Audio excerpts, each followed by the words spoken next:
다니엘 7장 1절에서 14절입니다. 바벨론 벨사살 왕 원년에 다니엘이 그 침상에서 꿈을 꾸며 머릿속으로 환상을 받고 그 꿈을 기록하며 그 일의 대략을 진술하니라. 다니엘이 진술하여 이르되 내가 밤에 환상을 보았는데 하늘에 네 바람이 큰 바다로 몰려불더니 큰 짐승 넷이 바다에서 나왔는데 그 모양이 각각 다르더라. 첫째는 사자와 같은데 독수리의 날개가 있더니 내가 보는 중에 그 날개가 뽑혔고 또 땅에서 들려서 사람처럼 두 발로 서게 함을 받았으며 또 사람의 마음을 받았더라.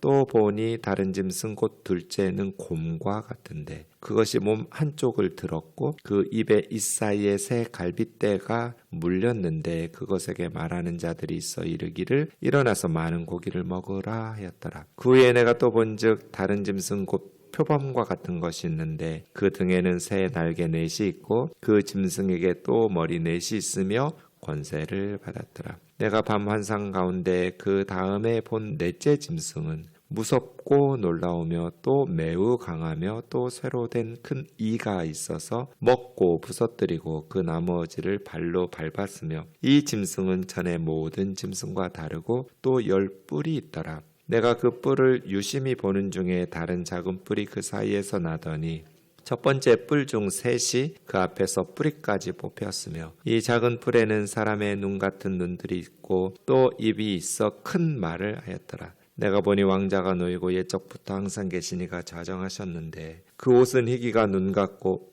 그 머리털은 깨끗한 양의 털 같고 그 보좌는 불꽃이요 그 바퀴는 타오르는 불이며 불이 강처럼 흘러 그의 앞에서 나오며 그를 섬기는 자는 천천히요 그 앞에서 모셔 선 자는 만만이며 심판을 베푸는데 책들이 펴 놓였더라. 그때 내가 작은 뿔이 말하는 큰 목소리로 말미암아 주목하여 보는 사이에 짐승이 죽임을 당하고 그 시체가 상한 바 되어 타오르는 불에 던져졌으며 그 남은 짐승들은 그 권세를 빼앗겼으나 그 생명은 보존되어 정한 시기가 이르기를 기다리게 되었더라. 내가 또 밤 환상 중에 보니 인자 같은 이가 하늘 구름을 타고 와서 옛적부터 항상 계신 이에게 나와 그 앞으로 인도되매 그에게 권세와 영광과 나라를 주고 모든 백성과 나라들과 다른 언어를 말하는 모든 자들이 그를 섬기게 하였으니 그의 권세는 소멸되지 아니하는 영원한 권세요 그의 나라는 멸망하지 아니할 것이니라.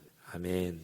다니엘서는 두 부분으로 이루어졌다고 말씀드렸죠. 1장에서 6장은 다니엘과 세 친구의 삶에 있었던 이야기입니다. 어떤 상황에서도 흔들림 없이 하나님을 믿고 신뢰했던 하나님의 백성들에게 하나님께서 그들을 통해서 온 세계 열방 특히 제국의 왕들에게 하나님이 유일하신 참 하나님이심을 보여주시는 우리 삶이 다니엘과 세 친구와 같이 믿지 않는 세상 사람들, 하나님을 대적하여 높아진 세상의 권세자들에게 이 세상의 참된 주인, 역사의 주인은 우리가 믿는 하나님이라는 것을 하나님께서 우리를 통해서 하나님의 능력을 보일 수 있도록 풀무불에서도 건져내시고 사자굴에서도 살려내시는 그런 하나님이심을 나타낼 수 있도록 우리가 하나님을 믿고 신뢰하는 하나님 역전의 명수거든요. 죽었다 싶은데 풀무불에서 살아나오고 사자굴에서 살아나오는 그런 하나님의 능력을 보이는 풀무불 앞에서 사자굴 앞에서도 담대하게 하나님을 신뢰하고 믿음으로 고백하여 온 우주에 우리 하나님이 참 하나님이심을 볼 수 있는 삶이 되었으면 좋겠습니다. 이제 7장부터는 제2부가 시작됩니다. 계시편 혹은 환상편이라고 말할 수 있는데요. 다니엘이 받았던 환상들이 12장까지 기록되어 있습니다. 6장까지는 쉽습니다. 그냥 이해하는데 크게 어려운 내용이 없어요. 7장부터는 어렵습니다. 환상이니까요. 우리 육신의 눈으로 보고 듣고 하는 게 아니에요. 다니엘은 못 푸는 꿈이 없었어요. 바벨론의 모든 지혜자들, 박사들이 모여도 꿈을 해석하지를 못하는 것들도 다니엘은 제깍제깍 해석해냈어요. 그런데 그 다니엘이 70이 넘었어요. 오늘 1절 보면 벨사살 원년이거든요. 느부갓네살이 43년 통치하다가 죽었어요. 그 이후로 여러 명의 왕들이 있었는데 다 죽고 이제 마지막 바벨론의 왕이 벨사살이에요. 그러니 다니엘의 나이는 벌써 70이 넘은. 그럼 여러분 제가 늘 말하잖아요. 하루에 3번씩 기도하기 위해서 사자굴에 들어가는 그런 사람이에요. 다니엘은. 그렇게 매일매일 영성과 경건이 축적된 노인은 이건 뭐 세상에서 가장 값진 노인이에요.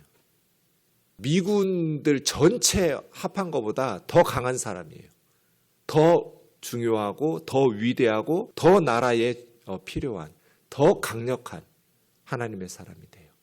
다니엘과 같은 노인이 되기를 주의 이름으로 축원합니다. 저는 준비하고 있어요. 저의 진짜 사역은 은퇴한 후에 시작될 거예요. 평생 기도로 축적된, 목사는 빼도 박도 못 하잖아요. 성도님들이야 추우면 가끔 새벽기도 빠질 수도 있고 아프면 빠질 수도 있고, 저는 죽을 만큼 아프지 않는 이상 새벽기도를 빠질 수가 없는 사람이잖아요. 그렇게 제가 정신을 바짝 차리고 있어요. 내가 허투루 기도하지 않고 하루하루 새벽기도 나올 때마다 정말 하나님 앞에서 깨어있는 깨닫는 마음으로 말씀을 깨닫고 그 말씀 붙들고 기도가 축적된다면 나의 노년은 정말 하나님께서 값지게 쓰시는 노인이 될 거다. 젊어서보다 훨씬 더 중요한 사람이 될 거다. 진짜 우리의 사역은 은퇴 후에 시작될 거다. 그렇게 생각하고 있어요. 다니엘이 평생 기도와 영성과 경건이 축적되면서 늙어갔어요. 그럼 이제 뭐 할까요? 젊었을 때는 안 보여요. 40대, 50대 때도 안 보였어요. 다니엘 시대의 바벨론 사람들 그때 40대, 50대가 평균 연령 수명이라고 그랬잖아요. 대부분 사람이 50 전에 죽어요. 다니엘은 80이 넘고 제가 볼 때 거의 90 가까이, 죽었다는 얘기가 없으니까 90 넘어서 살 수도 있어요. 남들보다 배 이상 살았어요. 왜 그랬을까? 왜 하나님께서는 유달리 다니엘에게 다른 사람, 그래서 뒤에 가면 사드락 메삭 아벳느고는 벌써 죽었어요. 등장 안에 사jak으로 혼자 들어가요. 사드락 메삭 아벳느고가 살아 있었다면 같이 사jak을 들어갔을 것 같아요.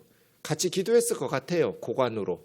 근데 다니엘 혼자 들어간 건 그냥 남들처럼 죽었을 것 같아요. 근데 왜 하나님께서 다니엘에게는 남들보다 배나 더 살게 하셨을까요? 지금 우리 한 70, 80 산다면 다니엘은 우리 시대에 160, 170 산 거잖아요. 굉장히 유달리 길게. 왜 그랬을까요? 저는 이 7장부터 환상이 그만큼 오랫동안 기도와 영성이 축적된 후에야 비로소 하나님께서 보여주실 수 있는 환상 말이에요. 이것 때문이 아니었을까라고 혼자 생각하는 거예요. 젊은 사람들은 깨달을 수 없는 평생 기도가 축적되고 영성이 축적된 그 하나님의 사람에게만 보여주시는 영안이 열리는 이런 영적인 세계 말이에요. 이제부터 환상을 보기 시작합니다. 벨사살 원년, 이게 553년 아니면 550년이에요. 주전. 학자들에 따라서 좀 다른데요. 다니엘은 70이 넘었어요. 70세쯤이에요. 이때는. 다니엘이 환상을 봅니다. 다른 왕들의 꿈은 다 해석해 주는데 자기가 보았던 환상과 꿈은 해석이 안 돼요. 그래서 내일 보겠지만 15절 나 다니엘이 중심에 근심하며 내 머릿속에 환상이 나를 번민하게 한지라. 해석이 안 되니까 미칠 것 같은 거예요. 그래서 천사의 도움을 받아서 해석을 받아요. 어떤 꿈을 꾸었는지 이 오늘 7장도 그렇고 내일도 보게 될 7장 후반부나 그 다음에 보게 될 8장이나 계속해서 해석하려면 따라해 보세요. 앗 바바헬로. 따라하세요. 앗 바바헬로. 이걸 기억하셔야 돼요. 순서대로 나온 제국들. 처음에 북이스라엘을 멸망시킨 오리엔트 지역의 최초의 통일을 시킨 세계를 정복한 제국이 어디예요? 아수르. 그 다음 아수르 다음에 나온 제국 바벨론. 이 바벨론 때 끌려가서 다니엘은 평생 산 거죠. 네, 그 바벨론을 무너뜨린 나라는 바사, 페르시아. 이 바사 제국은 연합국이라고 그랬어요. 바사보다 먼저 나온 메데라는 다리오의 사자굴에 넣었던 메데와 바사가 바벨론을 무너뜨린 거예요. 근데 메데가 먼저 시작했는데 나중에 나온 바사, 이 페르시아가 메데를 흡수 통합해요. 그래서 바사 제국 이렇게 말해요. 앗 바바, 바벨론, 바사. 그 다음에 헬로, 헬은 뭐예요? 헬라, 그리스 제국, 알렉산더. 그 다음에 로마. 이렇게 5개의 제국을 기억하세요. 아수르, 바벨론, 바사, 페르시아, 헬라, 그리스, 로마. 앗 바바 헬로를 기억하고 계시면 쉬워요. 천사가 다 해석해 주잖아요. 네, 8장에 가면 가브리엘 천사가 다니엘에게 다 해석해 줘요. 그리고 제국 이름들을 다 가르쳐요. 바벨론, 바사, 헬라, 로마 다 알려줘요. 그러니까 다니엘은 지금 어디까지 본 거예요? 로마까지 본 거예요. 자기는 바사제국 초창기에 죽어요. 바벨론 때 대부분의 생애를 살고 고레스 칙령이 있을 때 그때 벌써 80이 넘어가니까요. 그때 죽었는데 그 바사제국이 200여 년 지속되는데 그거 끝나고 그 다음에 그리스 헬라제국 알렉산더를 보고 환상 속에서 그 다음에 로마까지 보고 그 다음에 메시아까지 보는 거예요. 예수님까지. 그래서 예수님이 자기 호칭으로 삼은 게 메시아가 이르노니 하나님의 아들이 가라사대 한 번도 이렇게 말씀하신 적 없어요. 언제나 예수님은 자기 호칭, 자기 칭호를 다니엘이 오늘 본문 7장 13절 14절에서 보았던 인자, 사람의 아들. 인자가 가라사대, 인자가 이르노니. 다니엘이 보았던 환상 속에 예수님은 자기 자신이 누구인지를 호칭, 칭호를 통해서 말씀하신 거예요. 그래서 예수님을 이해하기 위해서 다니엘서 7장이 매우 중요해요. 보세요. 다니엘. 평생 하나님 안에서 경건과 영성이 축적되니까 이 노인이 무엇을 보기 시작하는지 세계를 꿰뚫고 봐요. 하나님께서 보여주시는 거죠. 2절 보겠습니다. 하늘에 내 바람이, 보통 바람은 한쪽에서 불잖아요. 한 방향에서. 근데 동서남북 사방에서 부는 거예요. 그러니까 얼마나 이게 혼란스러웠겠어요. 근데 큰 바다로 몰려불더니, 여러분 구약 성경을 읽다가 큰 바다가 대해가 나오면 지중해예요. 당시 이스라엘 사람들 그리고 고대 사람들이 지중해를 대해라고 불렀어요. 큰 바다. 그러니까 네 방향에서 큰 바람이 지중해를 향해서 불었으니 그 지중해가 얼마나 요동을 쳤겠어요. 그런데 내 바람이 어디에서 오냐면 하늘에서 왔어요. 하늘의 내 바람이에요. 그죠? 그러니까 인류 역사는 하늘에서 하나님의 뜻대로 시작되고 종말을 짓는 것이지 인간들이 시작하고 인간들이 결정하고 인간들이 끝내는 게 아니에요. 하나님께서 계획하신 대로 인류의 역사가 시작되는 거예요. 그렇게 하늘의 내 바람이 대해 지중해로 불러서 부르더니 그 지중해 바다에서 큰 짐승 넷이 나왔어요. 근데 모양이 각각 달랐어요. 바다 하면 혼돈과 죽음의 세력이에요. 성경에 보면 이런 상징성이 있어요. 악을 상징하고 혼돈과 죽음을 상징해요. 그래서 악인은 요동하는 바다 같아서 이사야 57장 20절처럼 세상에 내 제국이 바다에서 올라오게 되는 것이죠. 어쨌든 그 모양은 제각각 다른데 첫째 짐승은 사자 같은데 독수리 같은 날개가 있어요. 사자는 밀림의 왕이잖아요. 어떤 그런 왕적 권세를 가지고 있는데 독수리 날개를 달고 있으니까 얼마나 빠르겠어요. 그냥 사자가 뛰어도 네 발로 뛰어도 빠를 텐데 독수리 날개가 등에 붙어 있으니 얼마나 빠른 사자이겠냐는 거예요. 그런데 내가 보는 중에 날개가 뽑혔어요. 이 말은 뭐예요? 다니엘이 살아있을 때 그 사자의 두 날개가 뽑혔다. 권세가 꺾인 거잖아요. 그럼 이 사자 누구겠어요? 느부갓네살이에요. 바벨론이에요. 바벨론. 네 짐승이 왔잖아요. 그럼 이제 아수르는 이미 끝난 거잖아요. 다니엘 시대의 아수르는 이미 바벨론에게 정복당했으니까요. 그럼 4개가 남았잖아요. 5개 중에. 바바헬로가 나올 거잖아요. 그러니 첫 번째 사자, 독수리 날개 같은 바벨론은 거의 느부갓네살의 나라라고 말씀드렸잖아요. 70여 년 유지된 제국에 43년 느부갓네살이 최전성기를 이루었으니까요. 그때 다니엘이 총리였고요. 그 느부갓네살은 사자 같았고 독수리 날개가 있도록 빠르게 정복했어요. 아수르를 정복하고 다 정복했는데 다니엘이 살아있을 때 다니엘의 생전에 두 날개가 뽑혔어요. 권세가 꺾인 거죠. 그래서 이제 날개가 뽑히니까 사람처럼 두 발로 섰어요.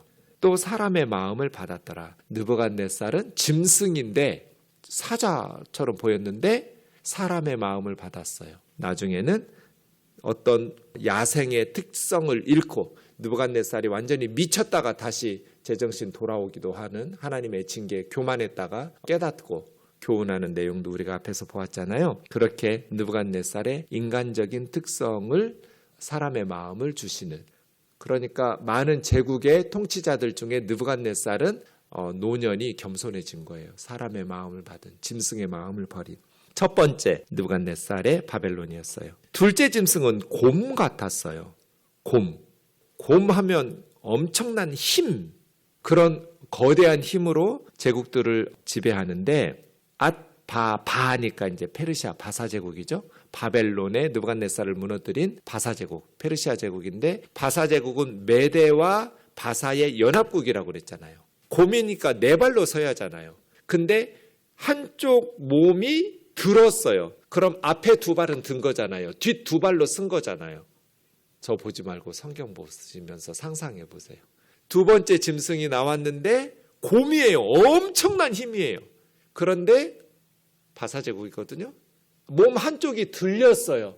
그럼 곰 앞쪽이, 두 다리 쪽이 앞쪽이 들렸을 거잖아요. 이건 뭘 의미해요? 메대와 바사제국 연합국인데 앞에 나온 메대제국은 들리고 뒷 두 발로만 서는 거예요. 바사제국으로만 흡수 통일되는 거예요. 그런데 그 바사제국의 곰의 입 사이에 갈빗대 3개가 물렸어요. 그럼 뭐예요? 새 제국이 정복당한 거잖아요. 이 바사제국에게. 곰 이빨에 갈빗대 3개가 들려있으니까. 이 바사제국이 주전 525년에 이집트 멸망시켰고요. 그 다음에 546년에는 리디아를 멸망시키고 결국 539년에 바벨론을 멸망시키고 바사제국이거든요. 그러니까 새 갈빗대는 이집트, 애굽, 리디아, 바벨론 이렇게 보기도 하고요. 어떤 성경학자들은 그 앞에서부터 해요. 아수르, 이집트, 바벨론 이렇게 말하기도 하는데, 새 갈빗대니까 분명히 새 나라 제국이 멸망된 건데 정확하게 어느 나라인지 성경에 언급하지 않아서는 모르지만, 어쨌든 역사적 기록에 의하면 새 나라가 정복되는데 순서대로 이집트, 리디아, 바벨론이기 때문에 그럴 가능성이 높겠죠. 왜냐하면 아수르는 이미 그 전에 바벨론에게 멸망했으니까 곰 이빨 사이에 들어있지는 않을 것 같은 거예요. 어쨌든 여러분들이 책들을 읽어보면 그렇게 설명할 거예요. 새 갈빗대가 물려 있어요. 그 다음에 그 곰에게 말하는 소리가 있어서 일어나 더 많은 고기를 먹으라고. 그건 뭐예요? 더 많은 나라들을 정복해서 영토를 확장하라. 이런 메시지겠죠. 바사제국이에요. 그 다음에 6절 세 번째를 보는데 표범이 같은데 등에 새의 날개 4개가 있는 거예요. 그럼 표범과 같이 빠른, 그렇게 정복하는데 날개가 4개씩 붙어 있었으니까, 첫 번째 사자에는 날개가 2개가 있었는데 여기는 날개가 4개가 붙었으니까 바벨론보다도 더 빠르게 세상을 정복한, 그러면 세 번째는 뭐예요? 바벨론, 바사, 헬로잖아요. 헬라 제국이죠. 그리스, 헬라 제국 하면 알렉산더죠. 알렉산더는 전 세계를 제패하는데 10년밖에 안 걸렸어요. 10년 만에 세상 정복 끝냈어요. 그렇게 등에 날개가 4개가 있는 짐승이 있었고, 그런데 문제는 그 짐승에게서 또 머리 4이 나와서 권세를 받았다라 하니까, 알렉산더가 죽은 후에, 알렉산더는 32살에 갑자기 죽거든요. 323년 6월 13일에. 알렉산더가 갑자기 32살에 죽고 나서 알렉산더의 헬라 제국은 4개로 나누어지거든요. 마케도니아 그리스 지역은 카산더라는 사람, 처음에는 안티파테르가 하다가 그런 신하에게, 알렉산더 2 아들이 있었는데요. 바로 암살당해요. 알렉산더의 아들들은. 그리고 신하들에 의해서 헬라 제국은 4개로 쪼개지거든요. 그래서 지금 4개가 나왔다라는 거예요. 그리스 제국에는 4뿔이 나와가지고 권세를 받았다고, 머리 4이 나왔다고. 그 다음에 시리아는 셀류커스, 이집트는 프톨레미, 소아시아 지역은 리시마쿠스라는 알렉산더의 4신하에 의해서 알렉산더 사후에 그리스는 4제국으로 나뉘었다가 로마에게 멸망하거든요. 그래서 헬라 제국 하면 엄청 빠른 표범에 날개 4이 있었는데 갑자기 그 표범이 죽으면서 머리 4개가 나와서 나라가 넷으로 쪼개지는, 그 얘기하고 있는 거예요 지금. 그러니까 다니엘은 뭘 보고 있는 거예요? 역사를 꿰뚫어 보고 있는 거예요. 근데 자기는 지금 미래 일이니까 이해가 안 되는 거예요. 이 환상이 뭐지 이게 지금 싶은 것이죠. 마지막 네 번째 짐승이 나왔죠. 그 다음 본 넷째 짐승은 무섭고 놀라우며 매우 강하며 쇠로 된 이가 있는데 먹고 부서뜨리고 나머지 발로 뽑밟고, 이 짐승은 앞에 나온 모든 짐승과 다르고, 이 로마 제국은 앞에 나온 모든 짐승과 다르고 10뿔을 가지고, 지구상의 로마 제국과 같은 제국이 1000년이 유지되잖아요. 이렇게 오랫동안 세계를 지배하고 정복하고 강력하게 했던 나라가 없어요. 그래서 앞에 나온 짐승들과 다른데 너무나 무섭고 놀랍게 생긴, 다 먹고 부서뜨리는, 그냥 이가 쇠로 되어 있어요. 그런 놀라운. 그런데 9절부터 하나님을 보죠. 옛적부터 항상 계신 분 하나님이 그들을 다 심판하는데, 하나님을 섬기는 천사가 천천히요 만만인, 하나님의 거룩하심이 하얀 것으로 나타내죠. 옷은 희기가 눈과 같고 머리털은 깨끗한 양털 같고, 백발의 하나님처럼 그렇게 오래된 거죠. 옛적부터 항상 계신, 젊은이처럼 보이지 않았어요? 보좌가 불꽃 바퀴는 붙는 불이 강처럼 흘러서, 그런데 그 앞에 심판의 책들이 10절 보세요. 놓여져 있어요. 이 땅에서 살았던 사람들의 행위대로 심판하시는, 그래서 오늘 우리가 어떻게 살았는지 하늘 책에 다 기록돼요. 그래서 잘 사셔야 돼요. 그냥 아무렇게나 죄짓고 살아도 되는 거 아니에요. 저는 하나님의 심판대 앞에서 굳이 하나님 말씀하실 필요도 없는 것 같아요. 그냥 책이 다 펼쳐져 있는데 우리가 산 대로 내 발로 지옥으로 들어갈 것 같지, 하나님께서 설득하고 그럴 필요가 어디가 있어요. 우리가 이 땅에서 어떻게 살았는지 다 보이시는데. 그래서 심판의 책들, 다니엘이라는 이름이 하나님이 심판하신다는 거죠. 자기 이름처럼 심판하시는, 옛적부터 항상 계신 하나님 보좌를 보았어요. 그러니까 역사는 누가? 하나님께서 심판하시고 다스리시고, 공동체인 제국이든지 개인인 사람이든지 한 번 죽는 것은 사람에게 정하신 것이요 그 후에는 심판이 있으리니. 그래서 우리가 예수님을 믿는 거죠. 예수 그리스도 외에는 하나님의 용서를 받을 방법이 없어요. 내가 착하게 살았으니까 양심껏 살았으니까 천국이 있는지 지옥이 있는지 모르겠지만 있다 해도 나는 좋은 데 가겠지. 웃기는 소리예요. 이런 걸 착각이라고 그래요. 망상이에요. 망상. 단 한 사람도 하나님의 용서를 받는데 예수님의 십자가의 보혈이 필요 없는 사람은 없어요. 하나님이 우리를 용서하시려면 예수 그리스도의 십자가의 보혈이 필요해요.